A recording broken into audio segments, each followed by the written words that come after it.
देखिए आपका टीपीए में सेक्शन जो चल रहा था आपका 43 चल रहा था, और 43 में पूरा सिद्धांत आपका बता दिया गया था। फिर एक बार याद रखिए, अनऑथराइज पर्सन द्वारा ट्रांसफर या अपराधिकृत व्यक्ति द्वारा अंतरण, इसमें सिद्धांत भी याद करना है। फीडिंग द ग्रांट बाय स्टापेल का सिद्धांत, यानी कि विबंध द्वारा परिपोषण हिंदी में कहते हैं, का सिद्धांत समाहित है। दूसरा आपका जो पूछा जाता है, स्टापेल बाय डीड, यानी कि आपका विलेख द्वारा विबंध किस धारा में है, तो आपका 43 ही मारना है।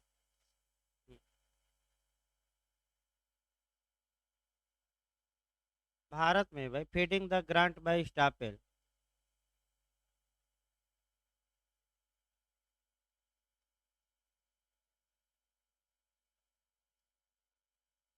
नहीं तो यहाँ भी बस डिमांड करना पड़ेगा, और तो कोई अंतर नहीं है भाई। हाँ, नहीं इसका मतलब ये हुआ, देखिए फीडिंग द ग्रांट बाय स्टापेल का मतलब ये हुआ कि जब एक बार आपने कहा है कि आपका ये मेरी संपत्ति है, तो बाद में आपको मुकरने से रोक दिया जाएगा। अगर सी जाकर मांगता है कि हमें संपत्ति दीजिए क्योंकि अब आपकी पुरानी बात सही हो गई है, तो ए इनकार नहीं कर सकता। मैंने उसको आपका एक लाइन में कह सकते हैं कि वह बाध्य है, लेकिन यह है कि डिमांड करना पड़ेगा। हम ये देख लेंगे एक बार और, तो वो अलग बात है ना, लेकिन सिद्धांत थोड़े बदल जाए। वैसे हम देख लेंगे एक बार और, आप पूछा है बिन तो मैंने एक बार और आपका देखकर कल बता देंगे, जब भाई आपका उठाया है मुद्दा तो ये। देखिए आगे आपका केस दो तीन इसमें पूछा जाता है। आपका हालियर्ड बनाम मार्शल का केस है, और एक फर्नांडो का केस है। तो केस लिखवाते समय और डिटेल में थोड़ा बहुत कर देंगे हम। आगे चला जाए आपका, जो ये 44 से लेकर और 41 तक की धाराएं हैं, ये ज़्यादातर प्री में पूछी जाती हैं, और फिर आपका 52, 53 और 53A फिर मेंस में पूछा जाता है। वैसे एक सेक्शन इधर बीच में आपका टिप्पणी में पूछा जा सकता है कभी काल, वह है 48, डॉक्ट्रिन ऑफ प्रायोरिटी, यानी कि पूर्विकता का सिद्धांत। तो आज आपका देखिए कहाँ कहाँ से क्वेश्चन बना था भाई। आपका 44 से भी क्वेश्चन बना है, इसमें कोई शक नहीं है। आपका 51 से भी अभी बिहार में क्वेश्चन इस बार बना था कि टीपीए की किस धारा में यह समाहित है कि साम्य चाहने वाले को साम्य का पालन करना चाहिए, तो वह भी आपका बताया जाएगा 51 में। 51 में जो क्वेश्चन बिहार ने बनाया, वह थोड़ा अंदर से बनाया है।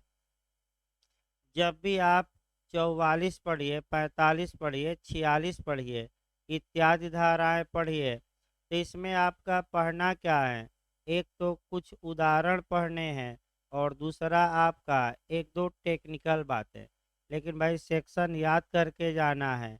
जब भी आप 44 पढ़िए, तो 44 में जो आपका सिद्धांत है, डॉक्ट्रिन ऑफ सबरोगेशन, यही पूछा जाता है कि डॉक्ट्रिन ऑफ सबरोगेशन, यानी कि हिंदी में प्रत्यासन का सिद्धांत या प्रतिस्थापन का सिद्धांत कहाँ दिया गया है, तो 44। ये सिद्धांत टीपीए की एक और सेक्शन में समाहित है, और वह 92 है। तो बेरेक्ट पर ही लिख लेना है भाई, जो सिद्धांत हैं आप बेरेक्ट पर लिख लीजिए। प्रत्यासन का सिद्धांत, या दूसरी भाषा में प्रतिस्थापन का सिद्धांत, या इंग्लिश में डॉक्ट्रिन ऑफ सबरोगेशन, किन किन धाराओं में है, पहला नियम याद करना है। दो धाराओं में है, आपका 44 में और 92 में, याद करके जाइएगा, ये बहुत पूछा जाता है। अब पहले एक उदाहरण देखा जाए सबरोगेशन का, उसके बाद से आपका अपने आप समझ में आ जाएगा, तब डायरेक्ट हम देखते हैं। देखिए मान लीजिए ये जमीन है और इसके जो स्वामी हैं ए, बी और सी तीनों हैं और तीनों को इसमें 1/3 हिस्सा आपका हिस्सा है। यानी कि धारा आपका 44 और 92 के लिए एक से अधिक व्यक्ति चाहिए। तो पहले 44 देखिए कि जमीन एक है और स्वामी क्या है, अनेक। एक रहेगा तब लागू नहीं होगा। स्वामी अनेक है और प्लाट क्या है, एक। तो ऐसी दशा में तीनों को ये हक है कि अपना अपना अंश अंतरित कर दे। यानी कि ए को हक है कि अपना 1/3 करे, बी को है कि 1/3 करे और सी को भी हक है कि वह 1/3 अपना हिस्सा ट्रांसफर करे। तो ए क्या करता है कि अपना हिस्सा डी को ट्रांसफर कर देता है, चाहे दान दे दे और चाहे बेच दे इत्यादि। तो समस्या ये है कि डी इस संपत्ति में कौन सा हित पाएगा और कितना अंश पाएगा। तो आप लोग खुद बताइए डी अब कितना अंश पाएगा इस माने आपका प्रॉपर्टी में कितना अंश पाएगा, 1/3। तो अब इस प्रॉपर्टी में जो 1/3 हिस्सा किसका था, ए का, तो ए हट जाएगा और 1/3 पर कौन स्थापित हो जाएगा, डी। तो ए को हटाकर और उसके स्थान पर कौन कुर्सी पर बैठ गया, आपका डी। तो इसी को कहते हैं सबरोगेशन। यानी कि एक को हटा दीजिए और उसके स्थान पर दूसरे को क्या करिए, बैठा दीजिए। तो अब तो आ गया ना सबरोगेशन का मतलब, प्रत्यासन का मतलब कि वह जैसे ही अपना हिस्सा डी को ट्रांसफर किया, ए के सारे अधिकार किसमें निहित हो जाएंगे, डी में। और डी कितने का हकदार हो जाएगा, आपका 1/3 का। लेकिन लेकिन लग गया तो आपका एक समस्या यहाँ है। और वहीं लेकिन एमपी और ज़्यादातर राज्यों में पूछा भी जा रहा है। अगर मान लीजिए लेकिन लगा है, यानी कि कुछ न कुछ इसके अपवाद हैं और एक अपवाद है, वहीं आपका पूछा भी जाता है कि 44 का नियम किस मामले में लागू नहीं होगा। तो ज्वाइंट हिंदू फैमिली, यानी कि अगर संयुक्त हिंदू परिवार का आवास माने आपका निवास गृह है और उस संयुक्त हिंदू परिवार के निवास गृह में से कोई व्यक्ति अपना अंश बेचता है, तो ऐसी दशा में जो अंश लेता है उसे हक नहीं होगा कि वह परिवार के अन्य सदस्यों के साथ कब्जा करे या अपना हिस्सा ले। इसका मतलब ये हुआ कि भाई डिवाइड हिंदू फैमिली नहीं, किसके बारे में, ज्वाइंट। याद रखिए संयुक्त हिंदू परिवार में 3 सदस्य हैं, कौन कौन, ए, बी और सी। ए ने अपना हिस्सा किसको बेचा, डी को। तो कानून ये कहता है कि डी अब इस हिस्से पर काबिज नहीं हो पाएगा। स्वामित्व तो प्राप्त कर लिया लेकिन इसे अधिकार नहीं मिलेगा ज़्यादा, यानी कि विभाजन भी नहीं करा सकता, न वहाँ रह सकता है। ये नियम इसलिए बनाया गया कि परिवार में, संयुक्त परिवार में किसी आपका अजनबी को, किसी गैर को आने से क्या किया जाए, रोका जाए। यानी कि कानून ये कहता है कि अगर परिवार में कोई गैर आ जाता है तो हो सकता है कि पारिवारिक झगड़े झगड़े ज़्यादा बढ़ जाएं। अतः ये अपवाद बनाया गया कि आपका संयुक्त हिंदू परिवार में कोई गैर व्यक्ति प्रवेश उनके घर में न करे। अभी आप मैंने पेपर में भी निकला था, कोर्ट ने भी कहा कि जो पारिवारिक विवाद या घरेलू बढ़ रहे हैं वह आपका कह सकते हैं कि घरातियों के कारण, यानी कि आपका जो मायका है स्त्रियों का, तो मायके से यानी कि घरातियों से रोज दिशा निर्देश मिल रहे हैं कि ऐसा करना बेटी, ऐसा करना, और इसीलिए घरेलू विवाद हस्तक्षेप के कारण क्या हो रहे हैं।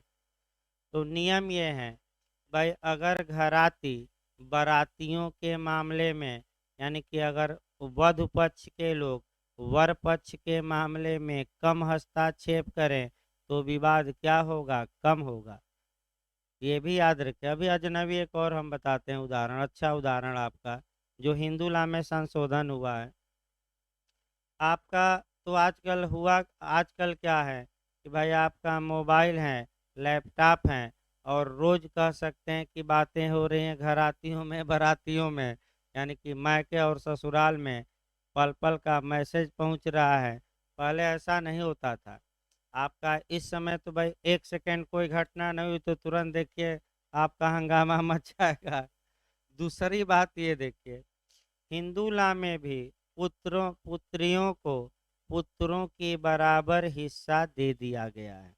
यानी कि पुत्रियां भले अविवाहित हो या विवाहित हो, उनको भी आपके मने संपत्ति में क्या दिया गया है, बराबर का हक। भले ही वह कोपार्सनरी प्रॉपर्टी हो, सहदाई की संपत्ति हो, यानी कि दादा परदादा की संपत्ति हो। अब इसका भी आप तर्क देख सकते हैं भाई, तर्क ये देख सकते हैं, यहाँ भी मान लीजिए किसी स्त्री का विवाह हो गया और दामाद जी आकर आपका घराती बन गए, कहे कि हम हिस्सा लेंगे और उसी घर में रहने लगे। इसका मतलब कि एक अजनबी आदमी आया और आपके घर में क्या करने लगा, हिस्सा लेकर रहने लगा। और रहने लगा तो इंटरफियर क्या करेगा आपके मामलों में ज़्यादा। तो इस पर भी आपका चर्चा की जाती है कि क्या ये जो संशोधन हुआ है इसका दुष्परिणाम क्या हो सकता है भारत में।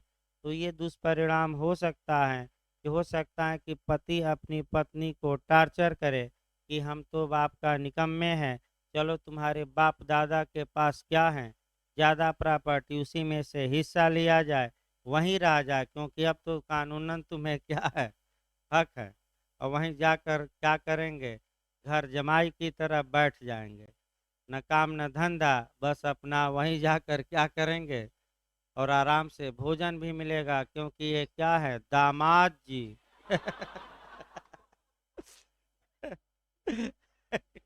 कहा जाता है ना, ये दामाद जी है, आ गए तो आवा भगत तेज करिए, नहीं तो नाराज, जैसे ही नाराज होंगे तो फोन ऑन तोड़कर फेंक देंगे।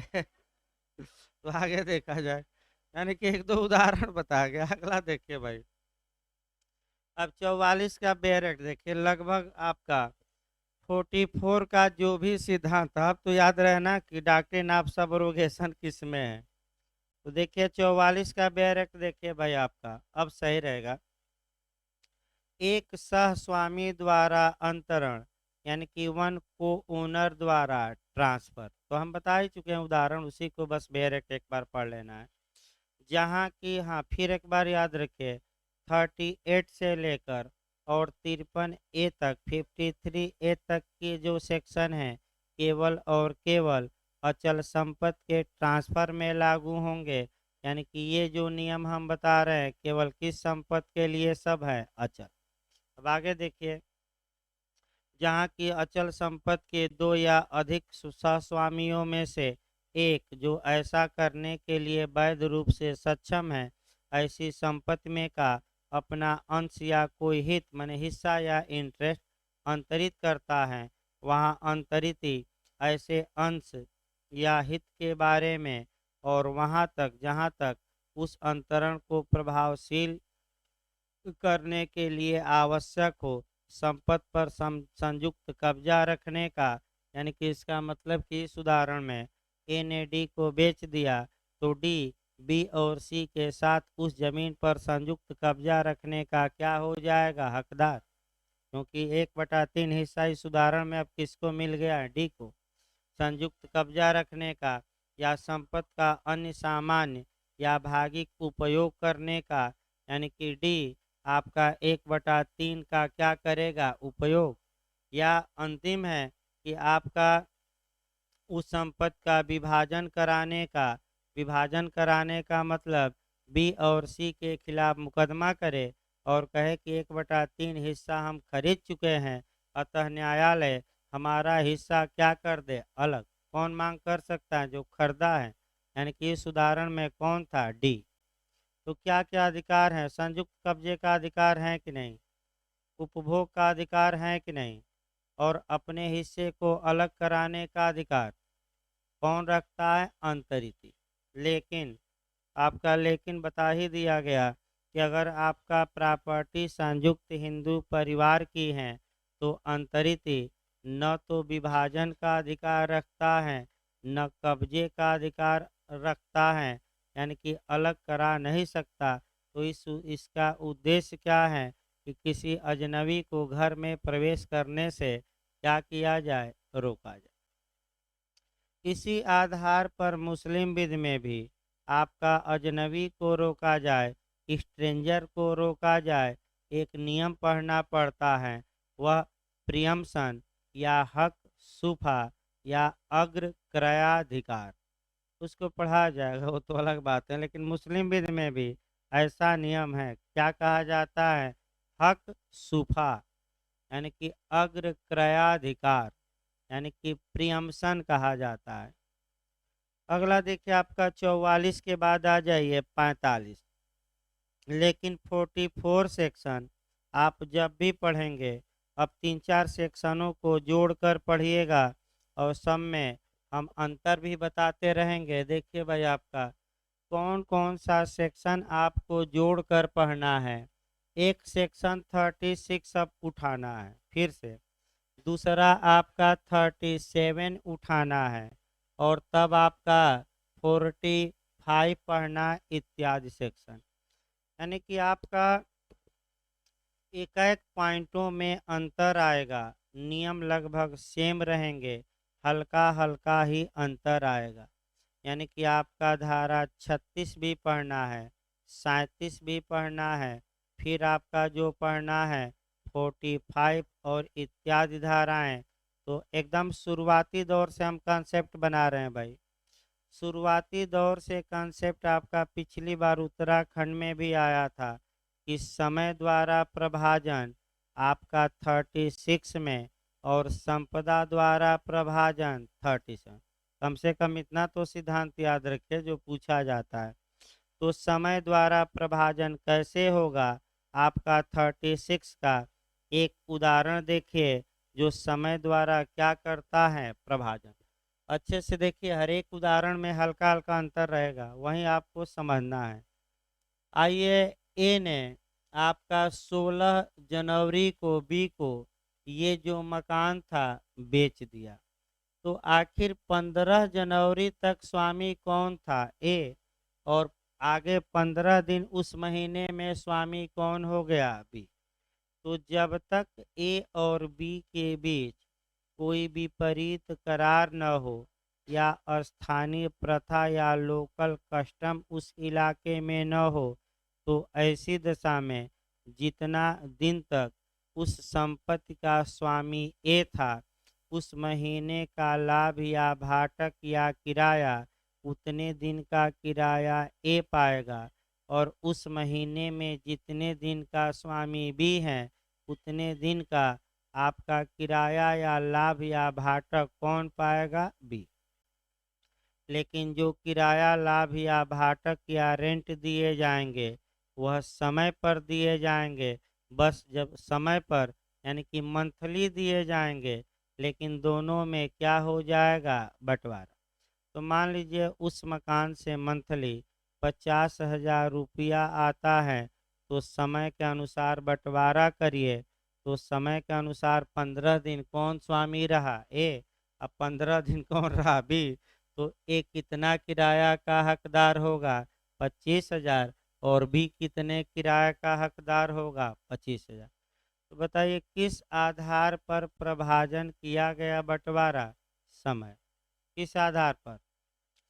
अब ये किस धारा में समाहित है? रट कर जाइए 36। इसमें कोई समस्या तो, क्योंकि अगली धाराएं जो आएंगी ऐसे ही हल्का हल्का अंतर रहेगा। आइए आपका धारा 37 देखिए। 37 आपका कह सकते हैं कि आपका 37 में जो प्रावधान है, वह जो प्रावधान है संपदा के आधार पर विभाजन कहा जाता है इसे। और मैं 37 का उदाहरण भी बताया था। आइए भेड़ वाला उदाहरण, यानी कि आपका 37 पे आपका भेड़ वाला उदाहरण याद रखिएगा। उदाहरण देखिए भाई, मान लीजिए ए एक व्यक्ति है और ये बी को अपना ये जमीन पट्टे पर देता है, और पट्टे पर देता है कितना रुपया वार्षिक, 30 रुपया। और एक भेड़, यानी कि इसका मतलब बी ए को एक भेड़ देगा। और मंथली है कि वार्षिक भाई? वार्षिक है, ठीक है। अब दिल्ली जाइएगा तो भाई मोटी भेड़ की पतली भेड़ आपका डिसाइड कर लिया जाएगा, उसमें क्या है, क्योंकि दिल्ली में तो बहुत भेड़े हैं। तो आप एक बार दिल्ली दौलताबाद जाइएगा और मोटी भेड़ थी कि पतली भेड़ थी, तब आपका जांच चल ही रही है, बताया जाएगा। देखिए आगे भाई आपका, यानी कि मोटी भेड़ रहेगी तो भाई आपका ऊन ऊन ज़्यादा आएगा, चमड़ा भी ज़्यादा मिलेगा। तो देखिए आपका, ये देखिए भाई आपका, यानी कि बी को पट्टे पर दिया, वार्षिक पट्टे पर, यानी कि वर्ष में किराया देना है, प्रतिफल देना है। और बी एक वर्ष में ए को कितना किराया देगा या प्रतिफल, 30 रुपया। और एक वर्ष में क्या देगा, भेड़।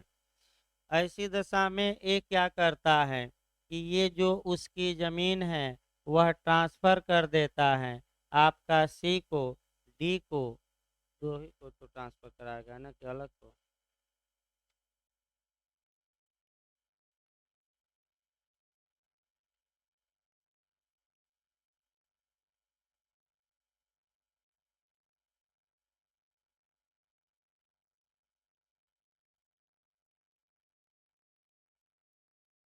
देखिए आपका ए जो है इस जमीन को बी को ट्रांसफर माने इस जमीन को बेच देता है, सी को बेचता है, डी को और ई को।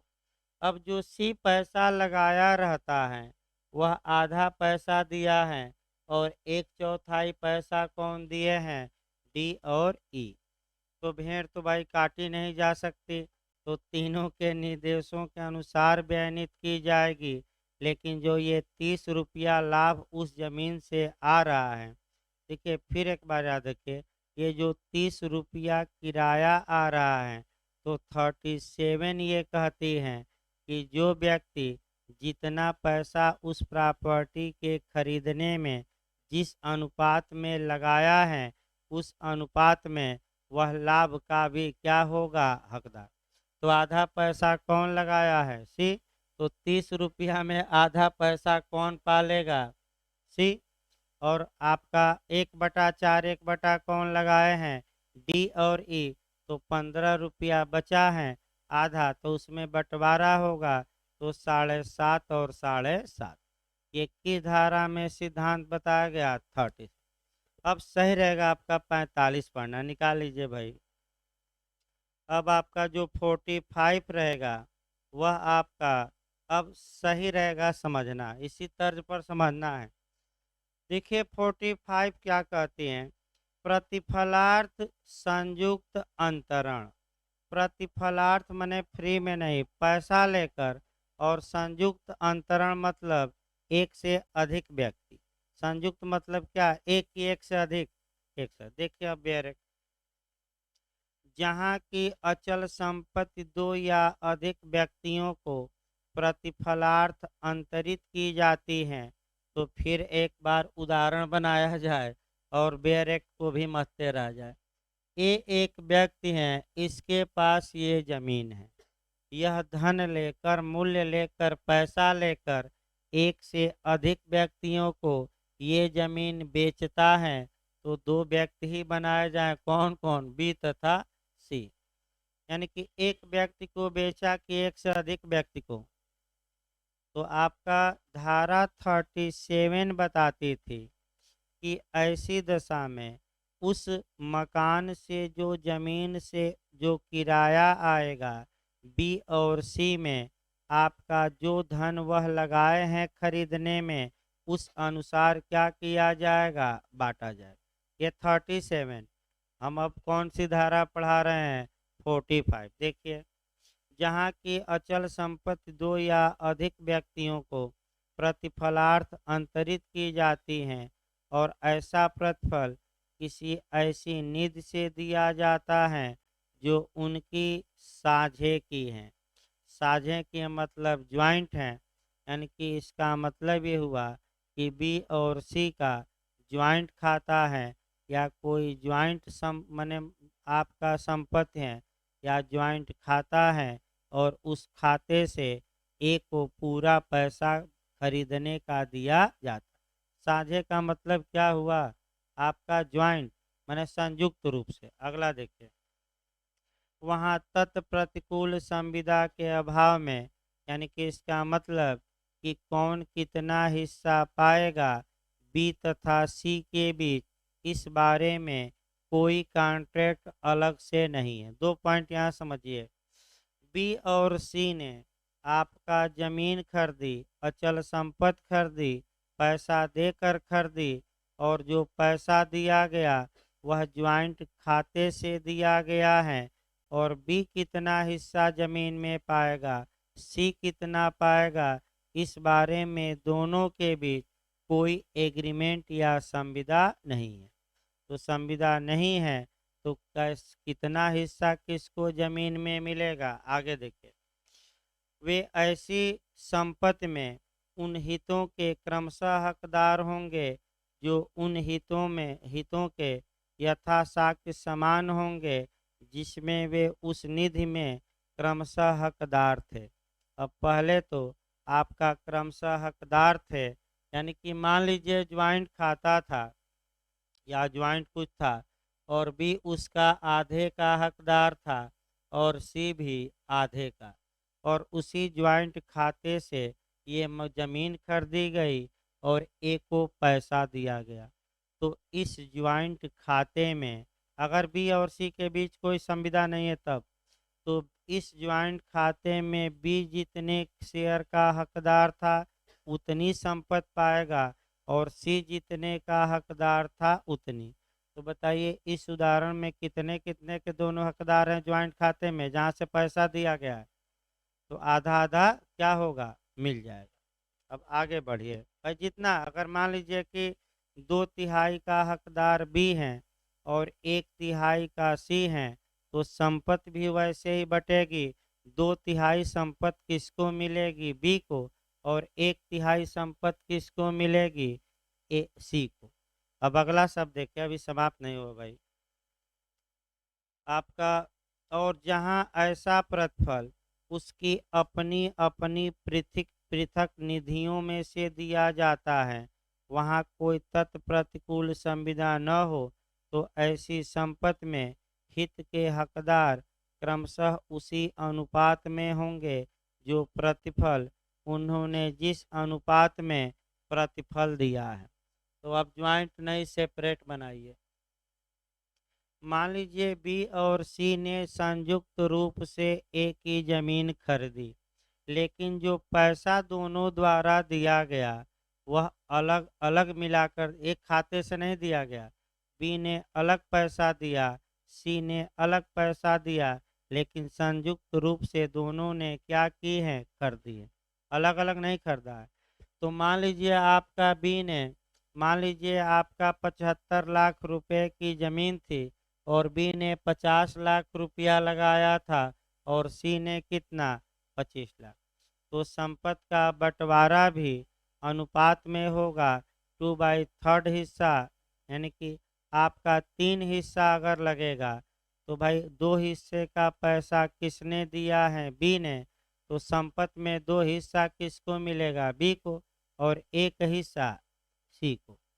यानी कि अगर पृथक पृथक फंड से अगर पैसा दिया गया है, तो जिस अनुपात में जो पैसा दिया उस अनुपात में उसे क्या मिलेगी, प्रॉपर्टी। बस ये। अगला देखिए, इस बात के बारे में साक्ष्य के अभाव में कि उस निधि में से किसका कितना अंश है, यानी कि बस एक लाइन जानना है। अगर ये साक्ष्य, अगर ये डिस्प्यूट है या अगर ये क्लियर नहीं हो पा रहा है कि जो ज्वाइंट खाता था उसमें से पैसा दिया गया तो किसका कितना हिस्सा उसमें था, अगर ये क्लियर नहीं हो पाता तो कानून ये कहता है कि विवाद नहीं होगा, सबका बराबर हिस्सा माना जाए। मान लीजिए बी और सी संयुक्त खाता रखते हैं, किसका कितना हिस्सा है क्लियर नहीं, इसी खाते से पैसा देकर जमीन खरीदी गई, क्लियर नहीं है, तो जित बी और सी कितना कितना अंश पाएंगे, क्या माना जाएगा, बराबर। भाई ऐसे ही अब 37 और 45 में अंतर जानना है। 37 तब लागू होती थी जब जो संपत्ति खरीदी गई थी उसके लाभों के लिए, यानी कि फिर एक बार यही पॉइंट बनाना है। 37 चल और अचल दोनों में लागू होगी। आपका संपत्ति में अंश की बात नहीं करती, बल्कि जो संपत्ति से क्या उत्पन्न हो रहा है, लाभ, यानी कि जो किराया आ रहा है उसका कैसे बंटवारा होगा ये बताती है। जबकि धारा 45 लाभ का बंटवारा नहीं बल्कि संपत्ति के बंटवारे के बारे में प्रावधान करते हैं। याद रखिए, लाभ का बंटवारा किस में, 37, और संपत्ति का बंटवारा किस में, 45। एक लाइन बस अंतर है और अंतर नहीं है ज़्यादा। अब आइए 47, आइए भाई।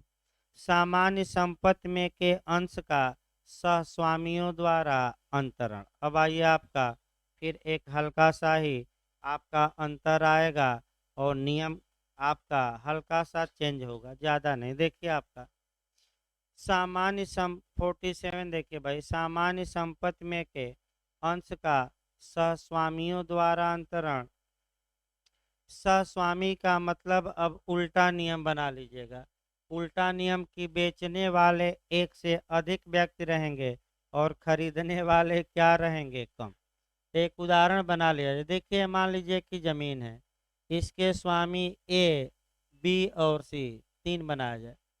इसके स्वामी कितने हैं, तीन, ए, बी तथा सी। और इन्होंने पैसा लेकर डी को यह जमीन बेची। मान लीजिए 75,000 रुपया लिए और किसको जमीन बेच दी, डी को। अब इस 75,000 रुपये में से ए कितना पाएगा, बी कितना पाएगा, सी कितना पाएगा, इसका निर्धारण किस सेक्शन से होगा, तो वह सेक्शन होगा आपका 47। फिर एक बार बैक होइए तो 37 में ये है कि अगर कोई व्यक्ति संपत्ति खरीदता है तो जो खरीदार हैं उस संपत्ति से उत्पन्न लाभ या किराए में कितना कितना अंश पाएंगे। तो जितना अंश वो खरीदने में क्या किए थे, पैसा लगाए। अब कंसेप्ट बनाइए। 45 ये कहती हैं कि लाभ की बात नहीं, किराए की बात नहीं, बल्कि आपका किसकी बात करती हैं, प्रॉपर्टी के बंटवारे की। कि अगर दो या दो से अधिक व्यक्ति कोई प्रॉपर्टी खरीदे हैं तो वह उस प्रॉपर्टी में कितना हिस्सा पाएंगे, तो जितना पैसा वह क्या रहेंगे, लगाए रहेंगे। अगर साझे किए हैं तो देखा जाएगा कितना हिस्सा है, बराबर बराबर लगाए हैं तो बराबर, और अलग अलग लगाए हैं तो अलग। फिर 47 आइए, 40 आपका 7। 47 ये बताती हैं कि आपका सहस्वामी एक से अधिक हैं और वे जो हैं अपनी प्रॉपर्टी का ट्रांसफ़र करते हैं तो वह कितना कितना पैसा इस प्रतिफल में से पाएंगे। तो देखिए कितना पैसा पाएंगे भाई। अब बैरक देखिए, जहाँ की अचल संपत्ति के कई सहस्वामियों में से उसमें से किसी अंश को यह विनिर्दिष्ट किए बिना अंतरित करते हैं कि वह अंतरण उन अंतरकों के किसी विशिष्ट अंश या अंशों पर प्रभावी होगा, वहाँ ऐसा अंतरण जहाँ तक कि ऐसे अंतरकों के बीच का संबंध है ऐसे अंशों पर जहाँ की वे अंश बराबर बराबर थे वहाँ बराबर बराबर, और जहाँ की वे अंश बराबर नहीं हैं वहाँ ऐसे अंशों के विस्तार के अनुपात में प्रभावी होंगे। इसका मतलब ये हुआ। अब एक उदाहरण बनाइए। मान लीजिए ये संपत्ति जो थी यह ए बी और सी की ज्वाइंट प्रॉपर्टी है। ऐसी दशा में अब नियम 44 भी याद रखना है कि अगर केवल ए इस संपत्ति को बेचता तो कौन सी धारा लागू होती, 44, और ए का हिस्सा दूसरा व्यक्ति जो खरीदा है वह क्या करता, पाता।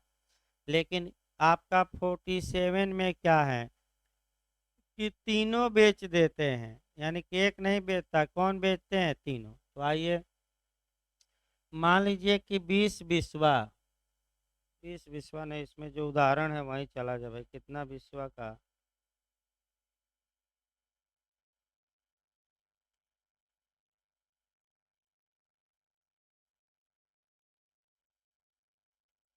वो चलिए देखिए ऐसे अब कुछ बनाना पड़ेगा, वंश में दिया है थोड़ा। देखिए आपका मान लीजिए कि 20 बिस्वा जमीन थी। 18 ही बनाया जाए भाई, ताकि गणित में पॉइंट ना आए फिर काटना पड़ेगा। 18 बिस्वा जमीन है, ध्यान से देखिए। 18 बिस्वा कट्ठा कहा जाता है। 18 बिस्वा में जो ए का हिस्सा है, बी का हिस्सा है, सी का हिस्सा है, बराबर बराबर है। यानी कि 6 बिस्वा कौन रखता है अंश, ए।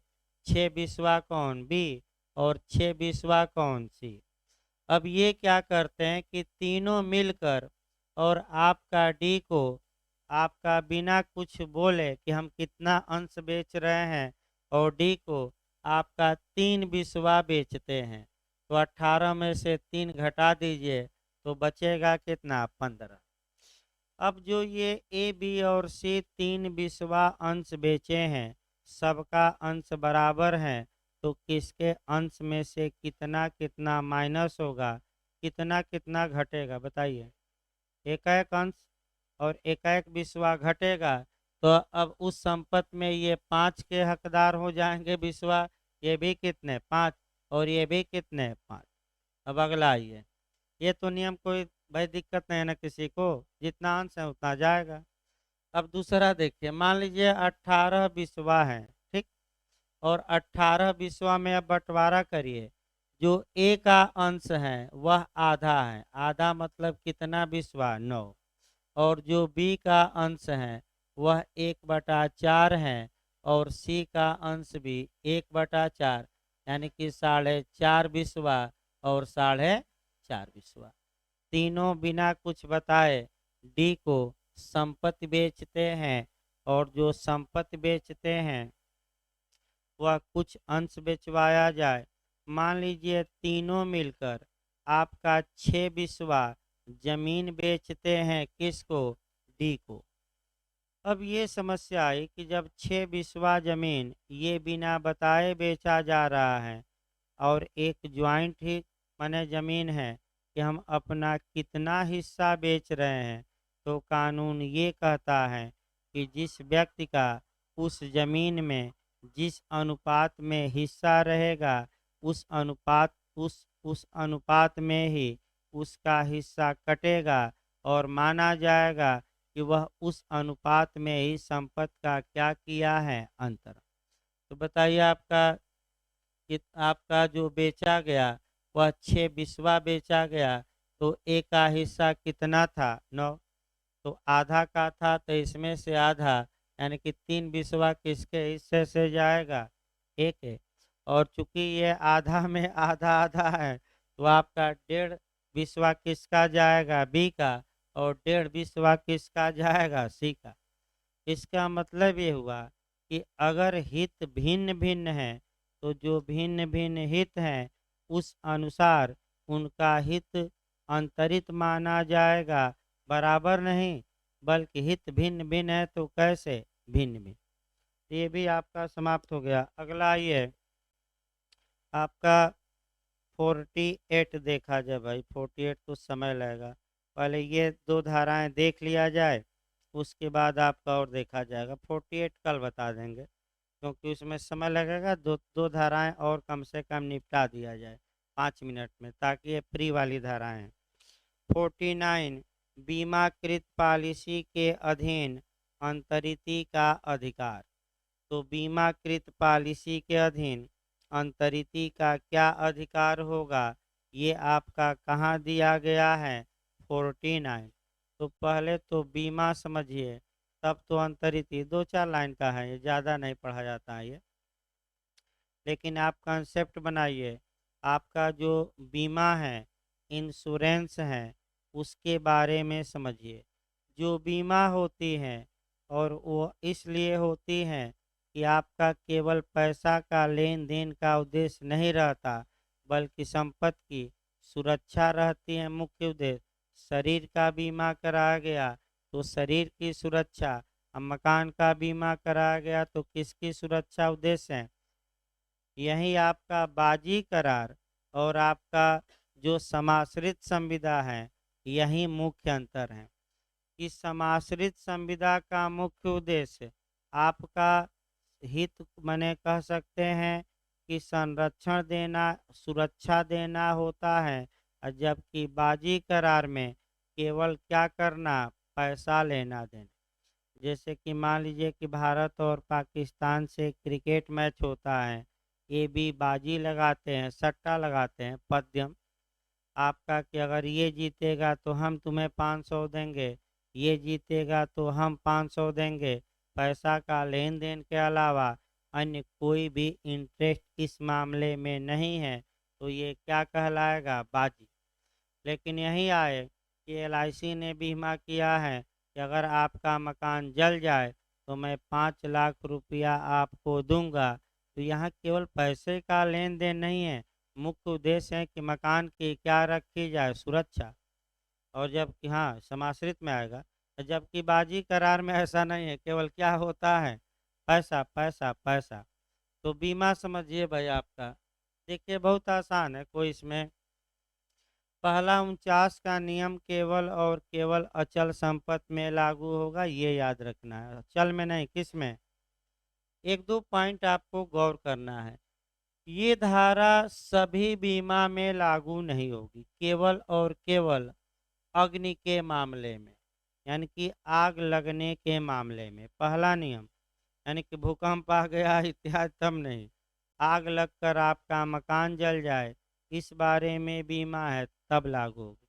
यानी कि 49 का एरिया व्यापक है कि सीमित है? सीमित है। केवल किस बीमा में लागू होगी? तो आपका आग के। जो अब आइए, ए का यह मकान था, ए ने इस मकान का बीमा कराया था, और बीमा किससे कराया था कि अगर आग लगेगी तो बीमा कंपनी हमें 5 लाख रुपया देगी। और इस मकान को इसने किसको ट्रांसफ़र कर दिया? बी को। यानी कि इस मकान को किसको बेच दिया? ए ने बी को। फ्री में दिया कि प्रतिफल लेकर? ये भी सतर्क रहना है। पैसा लेकर बी को दिया कि फ्री में दिया है? बेर की भाषा देखिए, तो क्या लेकर? पैसा। अब मान लीजिए कि ये मकान जल जाता है, तो बीमा ए ने कराया था, अब ट्रांसफ़र किसको हो गई है प्रॉपर्टी? बी को। एक पॉइंट बस याद रखना है कि बी को डायरेक्ट ये बीमे की राशि नहीं मिलेगी, बी को मांगना पड़ेगा किससे? ए से। ए बीमा कंपनी से मांगे, और जो पैसा मिले वह किसको नहीं, ए बीमा कंपनी के खिलाफ मुकदमा करे, और जो पैसा मिले वह किसको दे? बी को। तो अंतरिती को सीधे बीमा की रकम मिल जाएगी कि अंतरक के माध्यम से मिलेगी? बताइए। अ- और ये नियम केवल किस मामले में लागू होगा?